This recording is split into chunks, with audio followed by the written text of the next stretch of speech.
Silvokiji or Silvokiji, and this is TheZoneGamingGo. Actually, give me a second while I fix an issue, because I'm pretty sure people won't be able to hear me if I keep this going.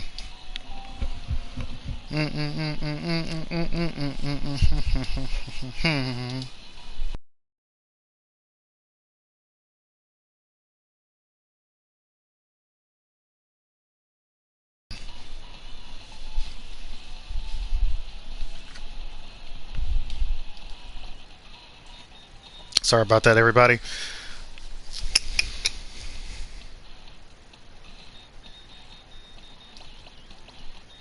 Okay, now I'm back. So it's not going to be really much of a big video for this this whole video that I'm doing right now, but it's going to be more of like a kind of education and casual. If I can kind of get some casuals in there. If someone wants to play against me or fight against this team that I'm going to showcase, or even just going to point out, by all means, come with me. I'm probably going to head to the online mode if I do get somebody, but you know, if I don't, I could go in there and fight random people. I don't know yet. I haven't really absolutely decided. So the thing about competitive teams and One Piece Burning Blood is there's a lot. Me and Rohawk have been commentating One Piece Burning Blood for, I want to say 3 years. It was kind of like towards the pandemic and everything. So we kind of have like a lot of insight. Now recently, because we kind of slowed down a lot and we only do tournaments occasionally, it's not like a constant thing like we used to be doing. We're seeing a lot of different teams pop out, a lot of characters kind of just show themselves, and we're just really excited about it. As far as other than characters, not characters, teams, I want to talk about the character. Did I say that already? Damn, I'm just like lost it today. You know what? Let me reverse. Let me just talk about the characters that we're just so happy about actually seeing. So I've actually talked to Rock about this I want to say a couple of weeks ago, and we discussed a couple of characters that we are just like ecstatic about actually seeing in the tournaments or casuals, or just simply just like, you know, listening or reading what you guys say in the chat and just listening all together in terms of, you know, if we actually hear your streams. So, one of those characters I want to point out is Drake. I really love how, especially Lorez has gave this character a lot of life. There are other players of Drake in the past, but not to that level of what have actually been shown by him. The reason I love the addition of Drake, because we talked about Drake, and 2,000 point characters have had a bad rep since the very beginning. A lot of people didn't use them. They usually prefer to use characters like Whitebeard, Shanks, and what's the other guy's name? Luffy 3K early on, because, you know, big 3K characters don't need support. We don't do that. We don't play that way. We don't do support. That's sort of characters that were used in the past. And technically, we still have teams that actually play that way. We still have people who choose those characters, but we're getting a lot of different team compositions. And especially in the recent tournament, we saw a lot of non-usuals. Like, there was no Zoro really. That we saw a Drake. I believe we saw a Drake. And we saw a Kiji. We saw characters that kind of popped out from the woodwork and coming in. We barely saw any Garps until the last minute, and even then they weren't really there for a long time, because Whitebeard beats the crap out of Garp. Everybody knows this. It's been happening for months. That's the reason his selection has dwindled a lot.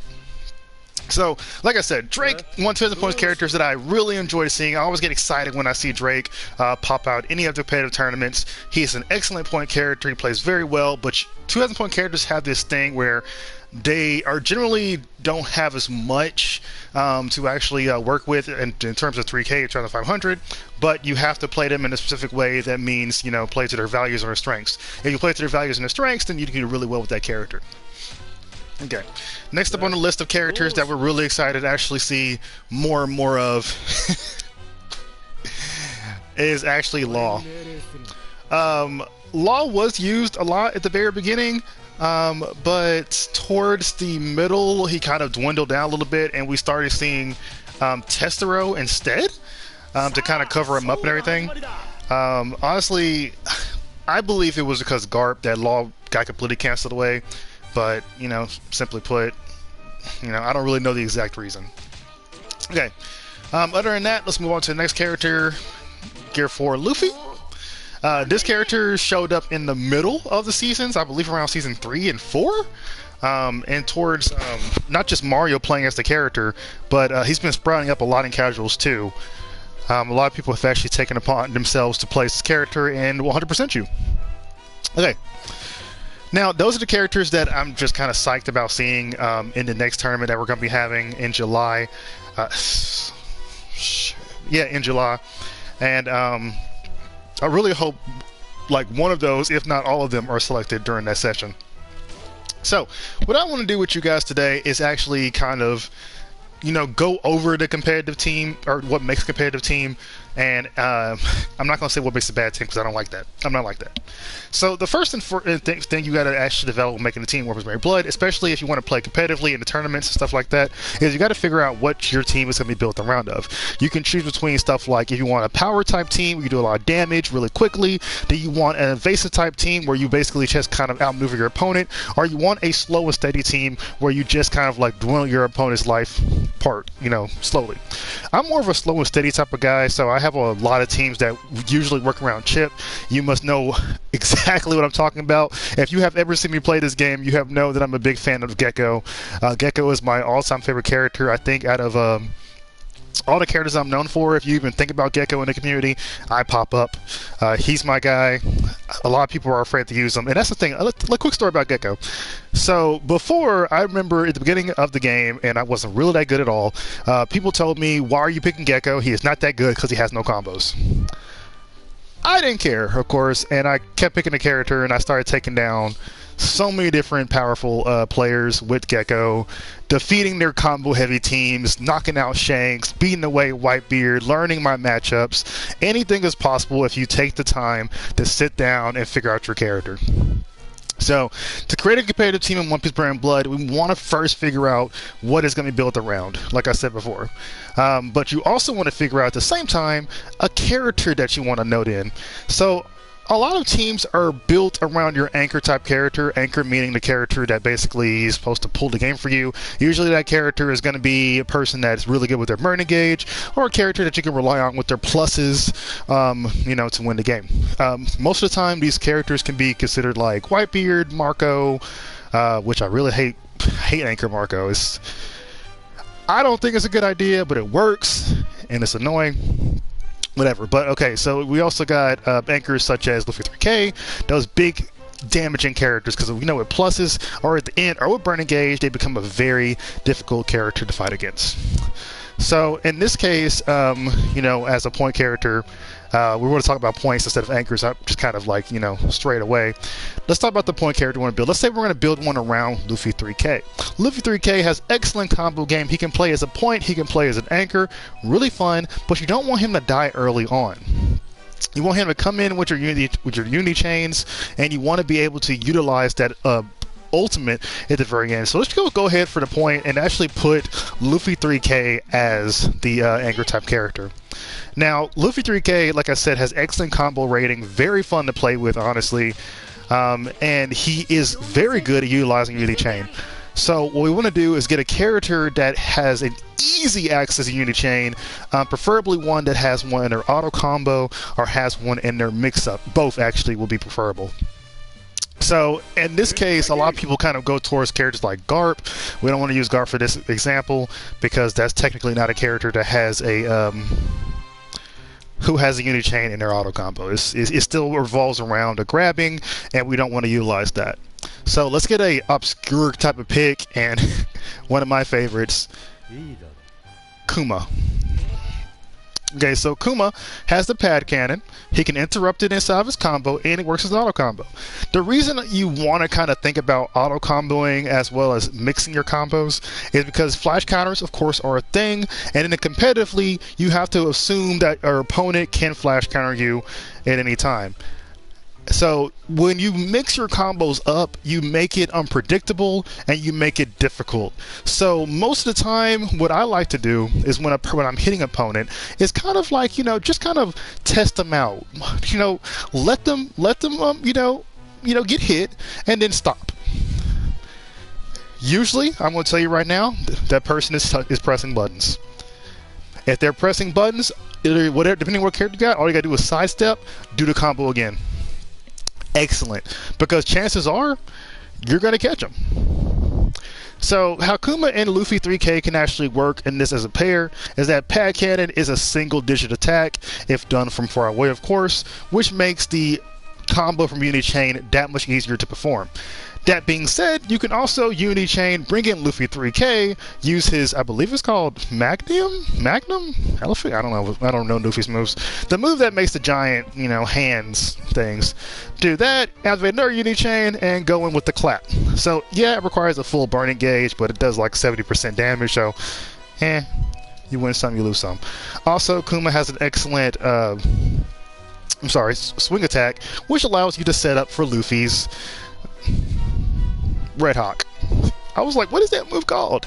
Now, a lot of people kind of have arguments about the middle slot, about what exactly is the middle slot for, and Burning Blood. We have called it multiple names. We have called it Midgard. We have called it Middle, which was the stupidest name. We figured it out because it was so obvious.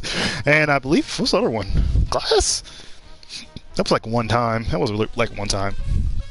So, the Midgard, which we're going to go ahead and call it, is basically the character that you're going to be using for safety reasons. A character that can also work as an anchor, but a character that you don't really mind, kind of putting in there with your point character. It works with options. So, in this case, we can do something that's kind of obscure from the actual setup. So, if we look over at Jinbei has, moves and utilizations that allow him to remove different abilities. This works as an excellent Midgard because he doesn't really work as a really good point character in my opinion, unless you switch him out or something like that.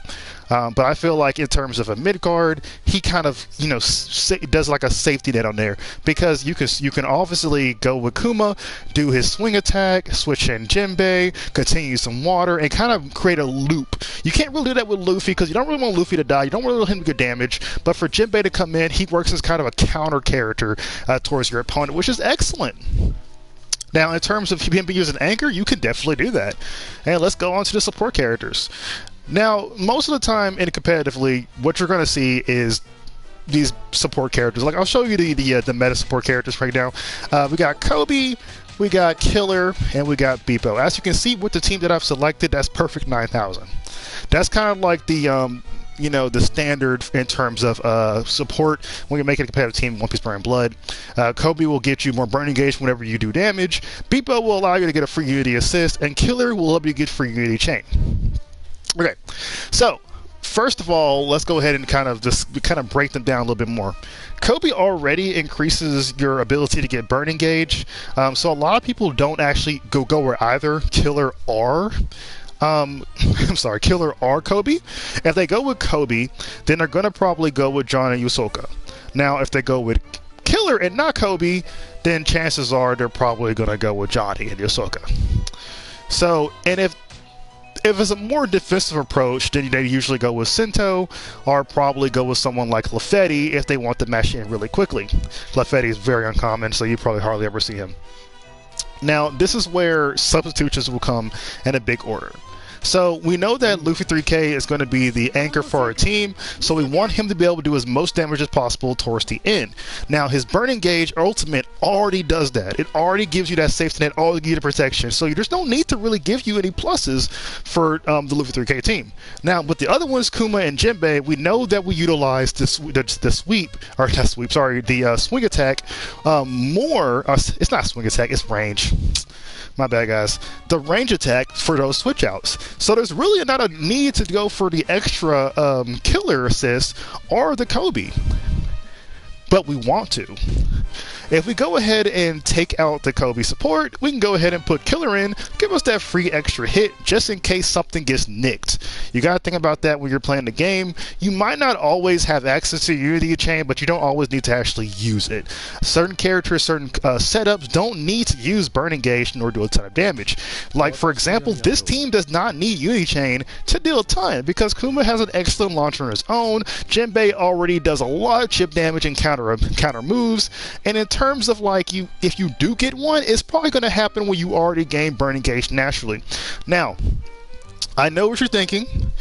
What about getting hit? Well, that's going to be the hardest part. Since you do got Jinbei and you do have that Shark Skin ability, you're going to have to utilize that Shark Skin. Same thing with Kuma's counter. You have two characters with counter abilities. So do we really need to have Beepo on our team? No. So this is what I'm going to do. Because I want Luffy 3K to become a dominant threat towards the end of the game, and we know that we might end up losing Kuma and Jinbei, we're going to go ahead and go with Heroes for the ultimate, setup. This is going to give us +4 and making Luffy 3K's attack do tons of damage. Probably even killing if he actually gets an ultimate combo off. So, we got 500 left, and this is where it kind of gets tricky. Now, you have all these support in this game. You have the Square Sisters, you have Rob Lucci, you have Dr. K, you have Vivi, and we know we're not going to really utilize Vivi, Koru, or Ingram because of the fact that, it's not happening. But that's not true. Actually, let me rephrase that, because Ingram's not that bad. When you think about it, a Unity Clash requires 3 bars of burning gauge. Now, in a situation where when you are in a 2v2 situation, doing Ingram, it can put a whole bunch of pressure on your opponent, because you can automatically give Luffy 3K that +2/+2 for a Unity Clash. Now, the reason this is really good is because it kind of mimics the effects of Kyros, and if so it happens that you do end up, do get Luffy a little bit hit at the beginning, you got a healing. So this works excellent. So let's go ahead and go with that. And then we're just going to go ahead and save it. We're going to go to 5, because I'm going to write this right here. I'll write this crew. So yeah. So now we have a team that kind of works as a anti-meta team. We can go up against Wiper, we can fight Marco, we can go up against Garp easily. If we can trip, we can go with Kuma. If we're fighting against a team that's like super rushy, like we're going up against someone like Buggy, Sabo, or maybe even TheZoneGamingGo, not really rushy, but he kind of gets close a lot, then Jinbei can make an appearance to just kind of trap him, get rid of that burning gauge, or even TheZoneGamingGo tries to run. Water, come in, Luffy 3K can finish him off. Teleportation, easy peasy. So, that's basically wrapping up the competitive, kind of like the mindset. Now, you have the mindset, you got what you're doing. Now you're going to have to think about terms of combos and how you're going to fight. Best thing you can do, play against somebody random, figure it out on your own, and then get destroyed, go to training mode, and do some more of that. Now, I did mention that I might actually play characters after this. Honestly, probably going to be a different video, because I'm not going to get destroyed in the game and then show y'all without doing any combos. So give me a couple of, give me a couple of days, and I'll post a video, a live video of course, of me actually playing online. We'll probably get some friends or something if I get people together. Birthday's this Sunday, so it might be Sunday, and we'll see what we can do. Alright now guys, I hope you enjoyed the competitive overall video of how you can actually set up a team, or if you're really stressing about it, there's a whole bunch of other guide videos on the channel for One Piece Burning Blood. Okay, if you have any questions with any characters, just let me know. I can take you to the correct person, so that way I won't ruin your strategies. Hey, see you later guys. Have a good day and enjoy playing One Piece Burning Blood.